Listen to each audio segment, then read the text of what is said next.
Olá, meus amigos. Até onde é possível construir narrativas sem atingir os direitos humanos? A partir de quando nós começamos a ter narrativas como prova material para prender alguém sem que ela tenha direito a habeas corpus ou pagar uma fiança para responder o crime em liberdade? Desde quando nós começamos a entender isso? Que através de uma narrativa a gente pode configurar isso como prova material de um crime. Sério? Esse é o tema da CCI, Comissão Cidadã de Inquérito, vídeo 68. Eu sou João Paulo Guimarães, estou falando direto de São João del Rei, a capital brasileira da liberdade. Estamos no vídeo 68, estamos investigando tudo que vem acontecendo em São João del Rei, no Brasil, né, em todos os estados brasileiros, a partir, né, do 30 de outubro, que o Brasil realmente passou a viver uma situação atípica. E eu quero começar com vocês, eu vou trazer aqui uns recortes, e eu quero dizer de antemão, né, que esses recortes ele é quase um estudo científico, tá certo? Por quê? Porque a ideia nossa é entender como que a narrativa é construída, sabe? Como a narrativa virou uma arma política e como a narrativa se tornou perigosa dentro do contexto jurídico, porque ela passou a ser interpretada como prova material de um crime. E pessoas estão sendo presas a partir de narrativas. As pessoas constroem uma história e acusa alguém, e alguém vai lá e prende, fala, não, é porque ele falou isso de você, então você está preso. Sem outro tipo de prova material, apenas a narrativa. Olha o grau de seriedade disso. E ninguém melhor para construir narrativa do que Luiz Inácio Lula da Silva. Por isso, o Luiz Inácio Lula da Silva é o nosso objeto de pesquisa. Não a pessoa do Luiz Inácio Lula da Silva, a mente do Luiz Inácio Lula da Silva. Porque, gente, vocês podem falar qualquer coisa do Lula, mas esse homem tem uma mente que tem um alcance maior do que qualquer outra mente que a gente conhece no plano político. Sério. Tá, você pode detestar o Lula, mas você tem que reconhecer que o Lula tem uma mente privilegiada. E não sou eu que digo isso, não. Quem diz isso é Ciro Gomes, que já foi vítima dele, já foi aliado dele, depois foi vítima dele, depois foi aliado dele, e não sabe como se livrar disso. Porque ele fala que o Lula é um encantador de serpentes, e realmente ele é um encantador de serpentes. Para você ter uma ideia, o Lula governou com o PT durante 20 anos, praticamente 20 anos. Pode colocar aí 20 anos, desde 2002, quando ele assumiu pela primeira vez a presidência da República. Ele colocou no bolso o pessoal do PSDB, mas colocou pianinho. Ele ganhou. E o que ele fez? Ele trouxe os tucanos para debaixo das asas deles.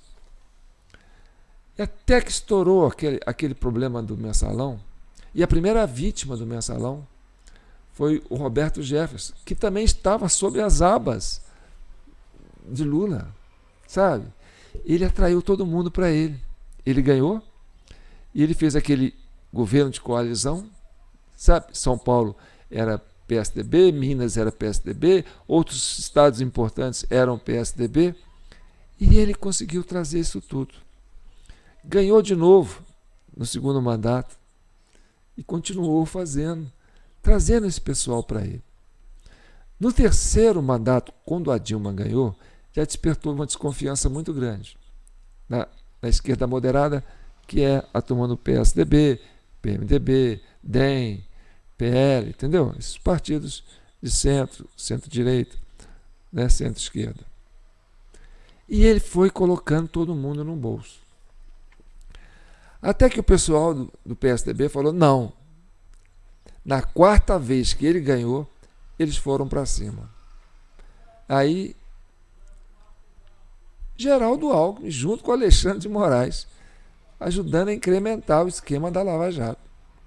Entendeu? Por quê? Porque o encantador de serpente ia perpetuar no poder. E aos poucos ele ia colocando a companheirada dele nas cortes superiores. Ele ia dominar o judiciário. Entendeu? Essa foi a preocupação da esquerda moderada, PSDB, PMDB, PTB, PL, DEM. Antigamente tinha outros partidos mais de centro-direita. Enfim, caçaram a Dilma. Denunciaram um monte de esquema de corrupção. Fizeram devolver milhões, bilhões de dólares de dinheiro dos cofres públicos. Prenderam o Lula. Entendeu? O Lula ficou preso.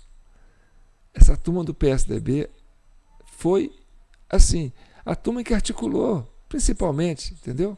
Porque eles foram as principais vítimas. Porque sempre quem foi para o segundo turno com o Lula foi o PSDB, foi com o Geraldo Alckmin, foi com o Serra, foi com o Geraldo Alckmin depois, foi com o Lula, quer dizer, primeiro com o Serra, depois com o Geraldo Alckmin, depois com o Geraldo Alckmin, depois com o Lula. Só sei que o Geraldo Alckmin foi 2 vezes e o Serra foi uma coisa assim. E o homem ganhou todas. Então, a principal vítima do PT foi o pessoal dos tucanos. Tá. Prenderam o homem. E, mesmo assim, eles não conseguiram chegar no poder. E aí, olha o grau de engenharia do Lula. O Lula saiu da prisão pelos mesmos que os prenderam e colocou todo mundo debaixo das abas dele. Geraldo Alckmin, Alexandre de Moraes, o STF e trucidou o pessoal da Lava Jato. Então você pode falar, é um cara que tem uma mente, né? Que vou te contar uma coisa, não é qualquer um, não. O Lula tem que ser estudado. Ele tem que ser estudado. E olha, vamos discutir essa questão da narrativa. Como é que ele faz o encantamento? A serpente faz o encantamento, sabe? Que manipula os pensamentos das pessoas, as mentes das pessoas, aquelas mais vulneráveis, entendeu? E ele vai subjugando todo mundo, inclusive os antigos algozes deles, os adversários. Aqui ele fala assim, você não pode comigo, vem comigo. E aí, meu amigo, todo mundo que vai entrando com ele, entendeu? Vai se ferrando de um jeito ou de outro e vai chegando ao poder, mas ao mesmo tempo vai se degradando moralmente. Vamos conhecer essa história. Então, eu vou fazer uns recortes aqui e aí vai de estudo científico, tá bom? O que vem aqui agora, não entenda como fato verídico. Entenda como uma análise de narrativas. Então, são recortes muito apropriados que vai fazer vocês pensarem sobre esse assunto. Então, antes de eu começar, eu quero falar para vocês, que eu sempre falo, né? A gente tem a nossa chave Pix, jpnoticias@gmail.com.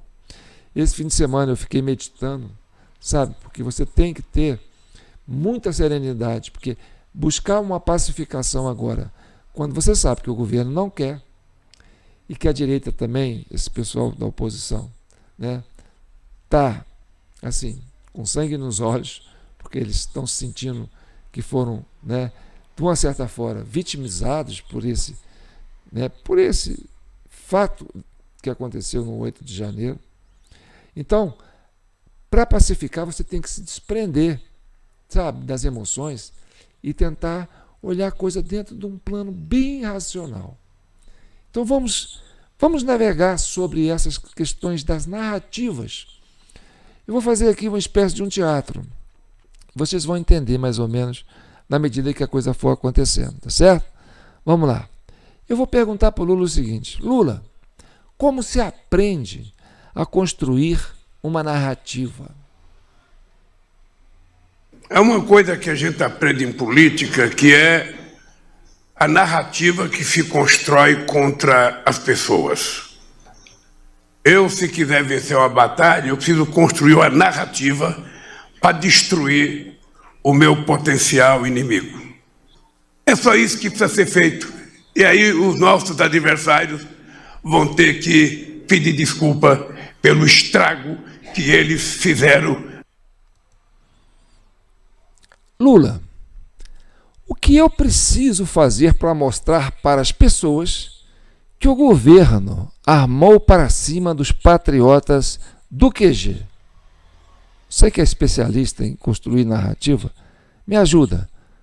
Como que eu vou construir uma narrativa, a minha narrativa, né, que eu quero defender, que o governo armou para cima dos patriotas do QG? O que eu tenho que fazer?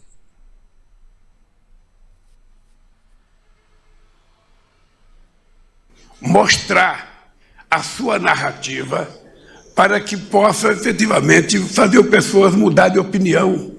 Então é preciso que você construa a sua narrativa, e eu acho que por tudo que nós conversamos, a sua narrativa vai ser infinitamente melhor do que a narrativa que eles têm contado contra você. Ok. Então vamos lá. Lula, você criou uma narrativa de que o voto eletrônico é seguro. Você confirma?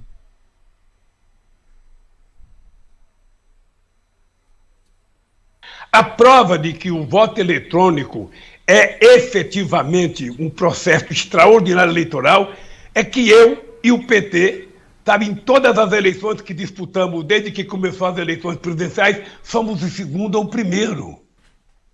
Então, meu caro, eu acho que é o seguinte, eu acho que o voto eletrônico é uma garantia da sociedade brasileira, saber que vai votar e o resultado vai aparecer, sabe, em tempo real, para que o povo possa controlar os votos nesse país. Lula, essa sua narrativa me impressiona, sabe? Eu fiquei comovido. Mas, Lula, seus ministros do STF, TSE e da Justiça falam que no voto eletrônico tem fraudes. Vamos ver.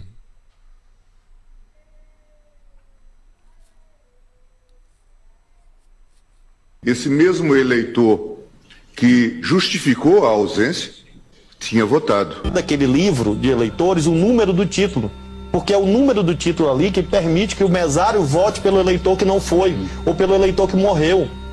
O que acontece hoje? Das 5 horas da tarde, o mesário verifica lá em consórcio com os fiscais, verifica os eleitores que não compareceram, porque não foram, porque morreram, porque viajaram. Com o número do título, ele libera a urna eletrônica e vota quantas vezes ele quiser. O surgimento daquilo que na linguagem da justiça eleitoral se fala do mesário pianista. Pode ter a possibilidade de fraude em que 10 pessoas não foram votar. Se o mesário tiver de má fé, ele pode autorizar e cadastrar o voto. Só que isso não é problema da urna eletrônica, isso é problema da pessoa. Que na linguagem da justiça eleitoral se fala do mesário pianista. Então, Lula, existe a possibilidade de um golpe na urna? Então, esse termo mesário pianista seria um golpe? Seria isso, um golpe na urna? Você que é especialista em narrativa, me conta. Quero ser candidato de um movimento que esteja disposto a resgatar a dignidade do nosso povo. É esse movimento que vai restabelecer a democracia. É esse movimento que vai dar um golpe no Bolsonaro. É um golpe na urna. É esse movimento que vai dar um golpe no Bolsonaro. É um golpe na urna. É esse movimento que vai dar um golpe no Bolsonaro. É um golpe na urna. Lula, realmente você é especialista em narrativa, porque você constrói uma narrativa, fala que vai dar um golpe na urna, e as pessoas acreditam em você e colocam você como uma pessoa que tem, como se diz, né, fé pública. Eu fico para entender esse poder que você tem de sedução. Então, Lula, qual é a sua definição de golpe? golpe premeditado, pensado, arquitetado, porque quando se quer dar um golpe, se constrói uma narrativa, primeiro para construir na mente das pessoas a ideia de que a mentira é verdade, e a mentira se tornando verdade, então você pode aplicar o golpe que você quiser, você pode até fazer guerra se você quiser, em nome de uma mentira. Entendi. Então, uma narrativa tem poder até de construir uma guerra. Impressionante. Então, a narrativa é uma arma muito poderosa, né, Lula? Então, para todo crime, tem que haver uma motivação. A quem interessava acabar com as manifestações em frente aos quartéis. Então, deixa eu trabalhar uma narrativa para ver se eu consigo me equivaler, né, essa sua capacidade, né, de seduzir, né, de encantar como se faz as serpentes.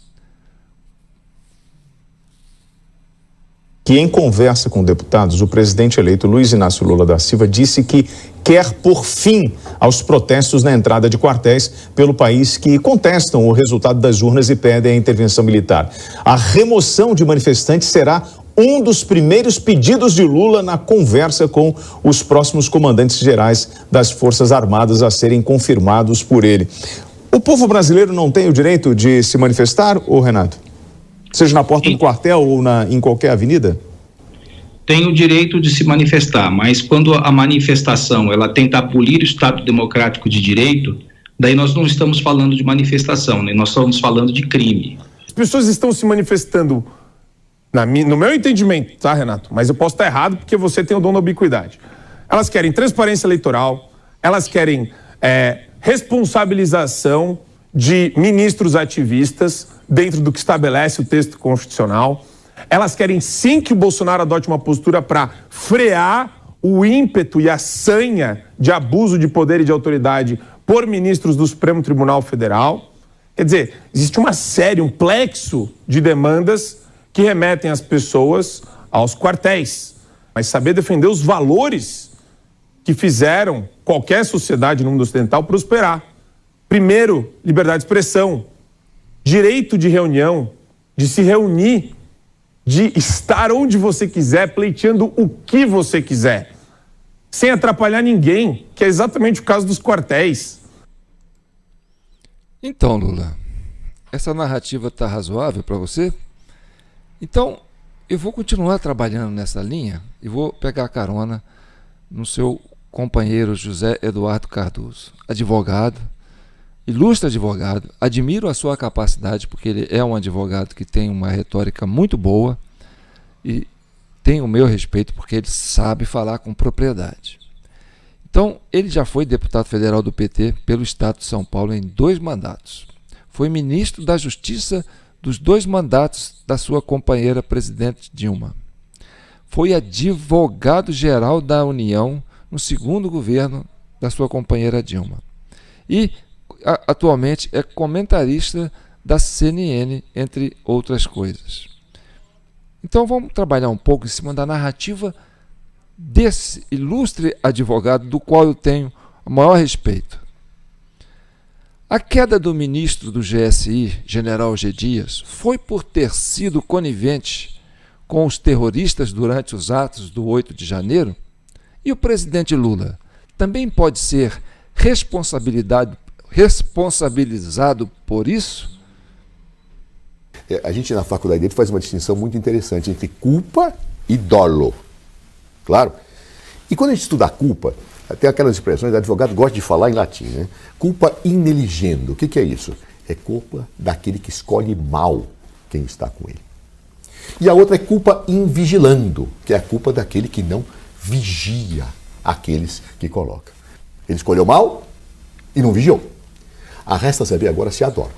Ou seja, se foi só uma culpa ou se é má fé. Se ele queria provocar aquele conjunto de situações. E é aí que eu não estou afirmando, mas estou dizendo que as coisas começam cada vez mais a ficar difíceis para ele. Então é muita coisa que vai se somando. Culpa está dada. Escolheu mal, o próprio Poit aqui falou.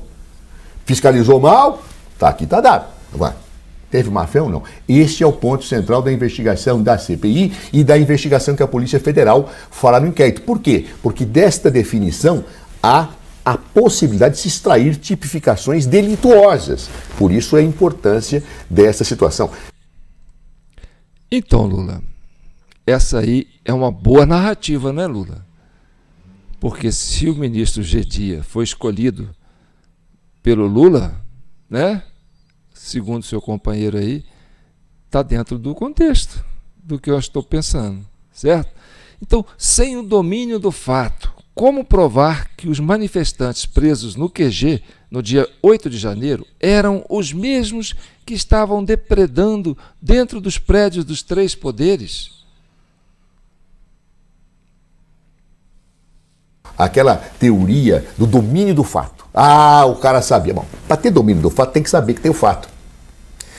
Muita gente foi condenada criminalmente no Mensalão com uma teoria equivocadamente construída. O próprio autor da teoria disse isso depois.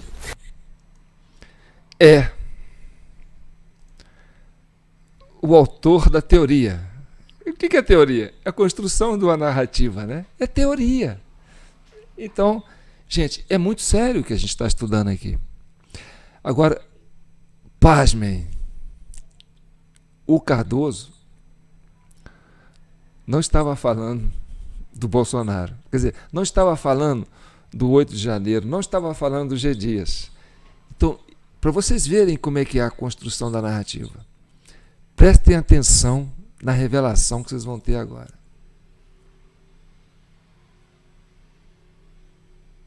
Razão pela qual, portanto, eu acredito que há uma conexão intrínseca e isto vai aumentar muito mais o molho e a temperatura das investigações que estão sendo realizadas. Então, essa narrativa que eu coloquei do Cardoso era para incriminar o Bolsonaro, que recebeu uma visita da Carla Zambelli, que levou esse hack da Lava Jato, da Vaza Jato, para falar com o Bolsonaro. O nome dele é Delgatti Neto, né? E aí ele está sendo convocado pela base do governo para prestar depoimento. E olha que curioso, quando você pega a fala do Cardoso, né, do advogado Cardoso, e coloca nas questões do G. Dias, cai certinho, não cai? Não cai certinho? Então parece que ele pega um fato existente, que é concreto, e tenta criar uma narrativa para incriminar o Bolsonaro, que não tem nada a ver. O hack, o que o hack foi falar lá com o Bolsonaro, segundo o que consta nos comentários, né, sobre essa investigação sobre ele? Que as urnas eram violáveis, que as urnas não eram seguras. Bom, quem acabou de falar isso aqui foi quem? Foi o próprio ministro do Lula, Flávio Dino. O ministro do Supremo Tribunal Federal mais antigo, o Gilmar Mendes, tucano, roxo, e o ministro do Supremo Tribunal Federal e também presidente do Tribunal Superior Eleitoral, Alexandre de Moraes. Então, querem chamar esse hack para falar que é um crime ele ter ido falar com o Lula, quer dizer, ele ter ido falar lá com o Bolsonaro, que as urnas são vulneráveis, podem ser violadas. Se os três ministros falaram isso, esses três ministros falaram isso, e aí você pensa, como eu posso usar uma boa narrativa para justificar isso que a gente quer falar, que o governo armou para cima dos acampados do QG? Então, a gente precisa de elementos que possam comprovar isso. Por exemplo, a base governista não quer deixar convocar o homem que quebrou o relógio. Ora, mas não é um terrorista bolsonarista que estava lá? Olha a incoerência. Por que não pode entrevistar? Seria ele um infiltrado? A base governista não quer deixar que convoque aquele fotógrafo que estava lá fazendo fotos dentro do Palácio do Planalto, ainda quando não tinha ninguém, nem os patriotas não tinham chegado, estavam aqueles poucos lá dentro, não sei como entraram, alguém deve ter aberto para eles entrarem, E ele interagindo lá com os vândalos, tirando fotos, escolhendo o ângulo, depois batendo a mão, falando, estamos juntos. Não querem quem convoca ele. Ora, por quê? Sigilo de fonte. Mas como assim sigilo de fonte? Ele é um jornalista. Tá, ele é um fotógrafo. Ele foi lá para tirar uma foto. A foto saiu no jornal, com o nome dele. Então não tem sigilo de fonte. Ele fez a foto foi publicada no jornal com o nome dele. E ele aparece nas imagens. Então não tem mais sigilo, ele está público. Agora, ele precisa ser convocado, talvez ele possa falar, vem cá, como é que você conseguiu entrar junto com os vândalos lá, na hora que não tinha ninguém ainda, nem patriota não tinha, como é que você conseguiu entrar lá para fazer essas fotos com ele? Não precisa nem falar quem te pagou, só isso. Seria uma resposta boa. Ora, a gente não quer que você revele as suas fontes, para quem que você está vendendo essas imagens, quem está te pagando para fazer isso. A gente sabe quais foram os jornais que usaram o seu material. Provavelmente eles devem ter pago, porque isso aí é direito de imagem. Então, isso para a gente já não interessa, porque a gente já sabe. Quem usou suas fotos, a imprensa, deve ter pago para usar. Agora, como você conseguiu entrar? É uma pergunta simples. Aquela outra menina, Priscila, que liderava, né, os movimentos dos patriotas para poder quebrar o prédio, invadir os prédios, que está presa, é uma terrorista que estava lá. E a base e a oposição quer convocar e o governo não quer deixar. A base do governo não quer deixar. Então, ela também seria um infiltrado? Seria isso tudo uma armação para poder incriminar os patriotas do QG? Porque o Lula tinha uma motivação, que era tirar os acampamentos. Está aí, nós colocamos. Que ele reuniu no dia da diplomação, que a primeira coisa que ele queria fazer era desmobilizar o acampamento, tirar aquele pessoal de lá. E depois do 8 de janeiro, no dia 9, ele foi lá e prendeu todo mundo. Prendeu todo mundo construindo uma narrativa e incriminando pessoas de bem por uma narrativa. Olha a gravidade do problema. Você infringir direitos humanos, construir uma narrativa e fazer com que essa narrativa se torne prova material para prender alguém de forma inafiançável, sem habeas corpus, sem direito a consultar nenhum advogado de direito, nem conhecer do que estava sendo acusado, por causa de uma narrativa construída. E as evidências mostram para isso. O G. Dias estava lá, o homem que era para comandar a segurança do Planalto, interagindo com os vândalos dentro do quartel, dentro do Planalto. A Guarda Nacional só chegou às 4 horas da tarde, depois que estava tudo já acabado. Então, essa minha narrativa é muito mais interessante que a sua, não é não, Lula? O governo armou para cima dos patriotas para desmontar o QG, desmobilizar o QG. Porque o pessoal lá estava cobrando que as urnas não eram seguras. E quem falou isso foram seus ministros. Esse assunto não pode circular.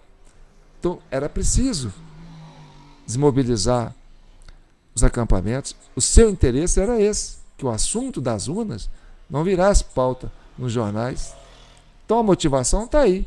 Tem a motivação, tem as evidências e tem as negativas para querer investigar da base do governo. Hein? Essa narrativa é boa? Fala a verdade. Então, gente, isso é muito sério. E olha, para terminar, e antes de terminar, não esqueça do jpnoticias@gmail.com. Se você já recebeu qualquer pingadinho que você der aí, vai ajudar a gente a construir, né, esse entendimento desse Brasil que a gente quer pacificar, sabe? E a gente tem que ter estômago para encarar isso. Porque a narrativa é uma coisa muito séria. Pensa bem, você resolve fazer a coisa mais absurda do mundo. Bem, quanto mais absurdo você fizer, mais difícil da pessoa acreditar. Então você cria lastro para fazer as coisas mais absurdas do mundo, porque quanto mais absurdo, mais difícil de acreditar. E aí você culpa uma outra pessoa e cria uma narrativa para que essa outra pessoa leve a culpa. Por quê? Porque, mas eu fazer isso seria coisa muito absurda, não passa na cabeça de ninguém. Olha que sério.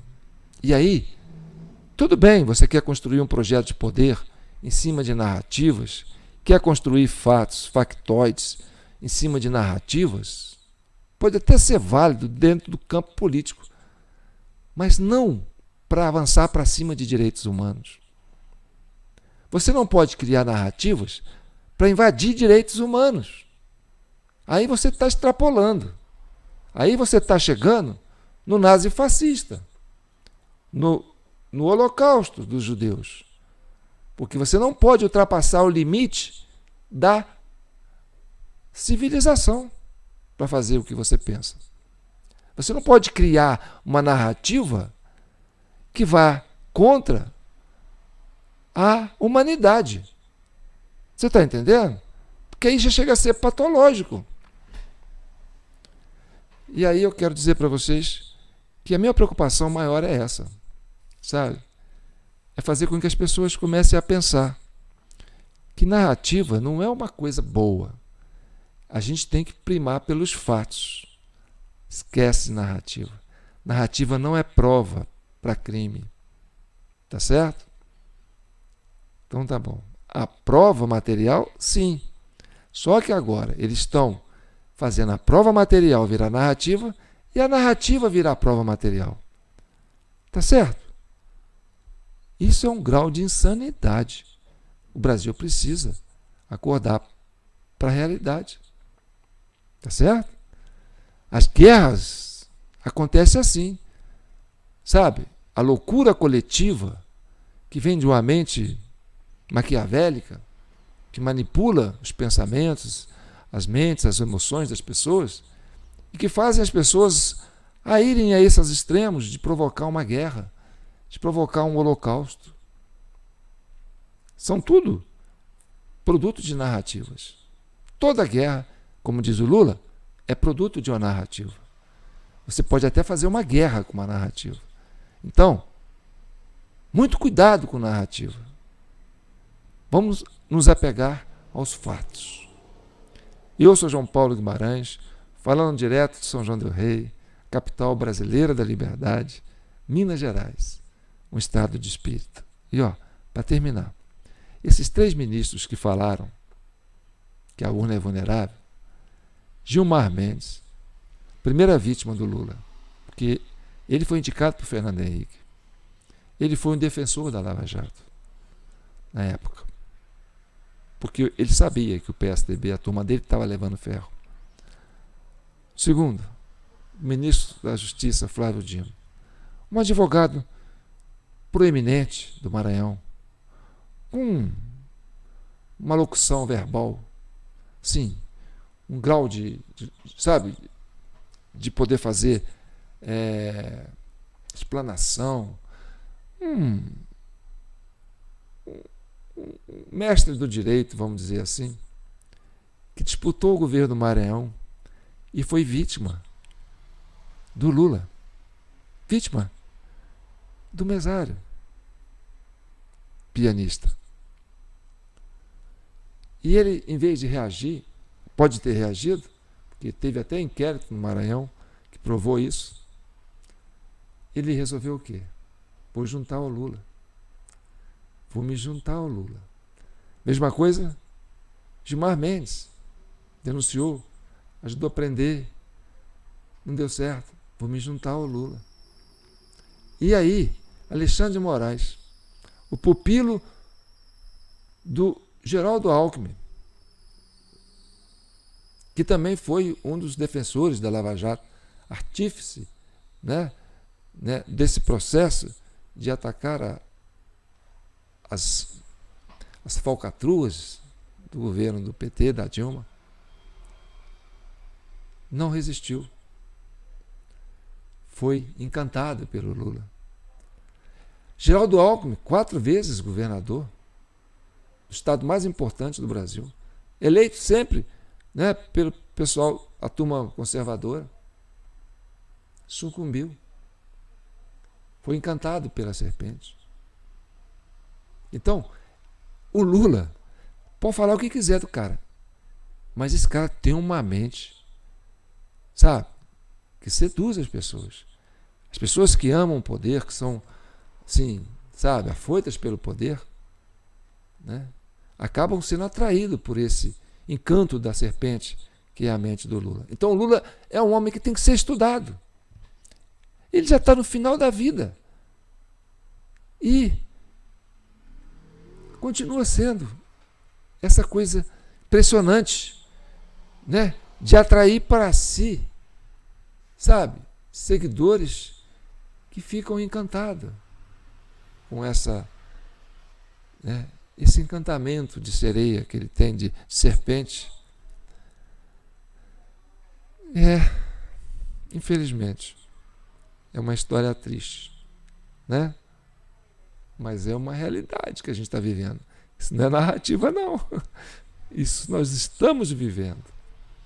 E eu espero, sinceramente, que a gente possa voltar a ter um país sereno, uma sociedade serena.